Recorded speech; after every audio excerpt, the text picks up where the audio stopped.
नमस्कार, आप देख रहे हैं न्यूज 9 भारत और मैं हूं आपके साथ अशोक चौहान। देश और दुनिया की तमाम खबरों पर आइए डालते हैं एक नजर।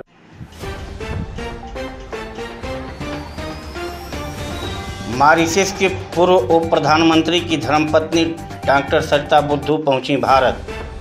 जिउतिया पर्व में सम्मिलित होकर सीखेंगी पर्व की जानकारियां।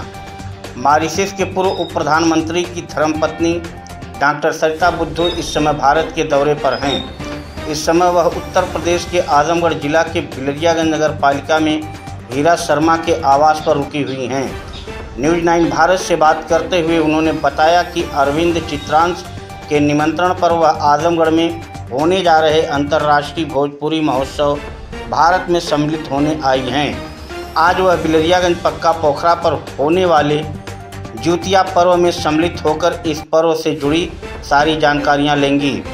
इसके अलावा मीडिया से बात करते हुए उन्होंने भारत आने का उद्देश्य बताया।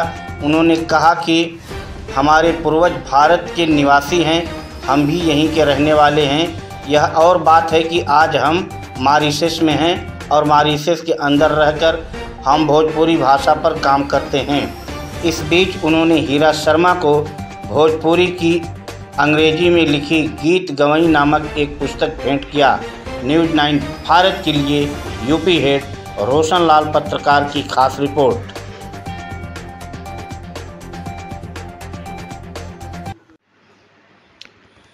मैडम जी, आप मॉरिशस से चल के हिंदुस्तान आई हैं, ख़ास तौर से आजमगढ़ ज़िले में बिलरियागंज मार्केट में हीरा शर्मा जी के मकान पे। कैसा लग रहा है आपको? कैसी फीलिंग हो रही है वहाँ से और यहाँ के कल्चर में? कुछ फ़र्क नज़र आया होगा, बताएं। ऐसा लगता है कि और एक घर मेरे अपने ही घर पर आई हुई हूँ। बरसों से मैं आती रहती हूँ यहाँ, और ख़ासकर मैं बहुत याद करती हूँ पंडित कुबेर मिश्रा जी का, जो जिनको मैं लगभग 50 साल से हमारे संबंध है। और उसी समय से मैं हीरा जी से मिली थी, उनके साथ हमेशा साथ में रहते।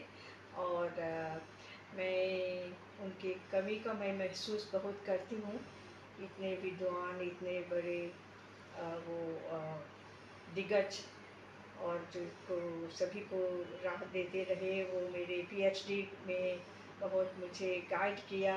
एमए के लिए मुझे करवाए यहाँ मालतारी कॉलेज से और जौनपुर यूनिवर्सिटी से। तो मैं यहाँ से बहुत जुड़ी हुई हूँ, ऐसा लगता है। यदि मेरे पिताजी के ओर से बलिया से मेरे लोग आए हुए हैं मॉरिशस, और माताजी की ओर से आरा जिला, और पति जी के ओर से आरा जिला और हजारीबाग, फिर भी मुझे आजमगढ़ से बहुत ही निकटी का संबंध है। मैडम, यहाँ आने का कुछ पर्पज होगा आजमगढ़ ज़िले में? हाँ, यहाँ पर अरविंद श्रीवास्तव जी, जो वो भी पूज्य पंडित कुबेर मिश्रा जी के सानिध्य में 2002 से बम्बई गए हुए थे। फिर अनेक बार पंडित जी के बेरकुंडा वाला मकान पर उन्होंने धोबी नाच उसमें भाग लिए थे। तो वो अभी भोजपुरी महोत्सव आजमगढ़ महोत्सव मना रहे हैं। अंतर्राष्ट्रीय भोजपुरी महोत्सव संगम आजमगढ़ जी। हाँ, अंतर्राष्ट्रीय भोजपुरी महोत्सव आजमगढ़ में। तो वो मुझे खासकर से बुलाए उसमें, और उसमें आई हुई हूँ। 26 को उसका उद्घाटन करूँगी। मैडम, थोड़ा सा ये बताएं कि यहाँ से और मॉरिशस में फ़र्क क्या है? ये तो हमारी पुण्य भूमि है, भारत माता।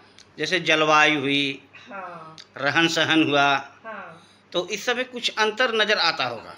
अंतर तो ये है कि भारत तो विशाल है, एक अंतर्राष्ट्रीय पावर है, शक्तिशाली देश है, और मॉरिशस को बहुत ही मदद करती है। अरे, कोविड जब हुआ तो ऐसा लगा कि बिना भारत की मदद से हम लोग तो फंस जाते, लेकिन उसमें माने the pharmacy of the world Bharat रही है। और इस प्रकार से बहुत सारे योजनाएं को भारत हमको मदद करती है। और आज मॉरिशस एक विकसित देश बन गई है। आप भोजपुरी पे काम करती हैं, तो भोजपुरी भाषा को मॉरिशस में कहाँ तक पहुँचाई मैडम? मैं कह सकती हूँ कि भगवान ने मुझे ये ग्रेस दिया, ये कृपा दिया। भगवान की कृपा से भोजपुरी जो हमारे पूर्वज लेकर के आए, बचा करके रखे, तो मेरे प्रयास से उसको अब अंतर्राष्ट्रीय स्तर पर आ गई है। अंतर्राष्ट्रीय भोजपुरी महोत्सव मई महीने में इसी साल में मॉरिशस सरकार ने किया, प्रधानमंत्री ने उसका उद्घाटन किया और उसका समापन हमारे राष्ट्रपति ने किया मॉरिशस के। और वो 3 दिन के कार्यक्रम बहुत उच्च कोटि के, उसमें एकेडमिक सेशन और बहुत से बातें तय की गई, जिसके ज़रिए से भोजपुरी को बहुत मान्यता प्राप्त हुई।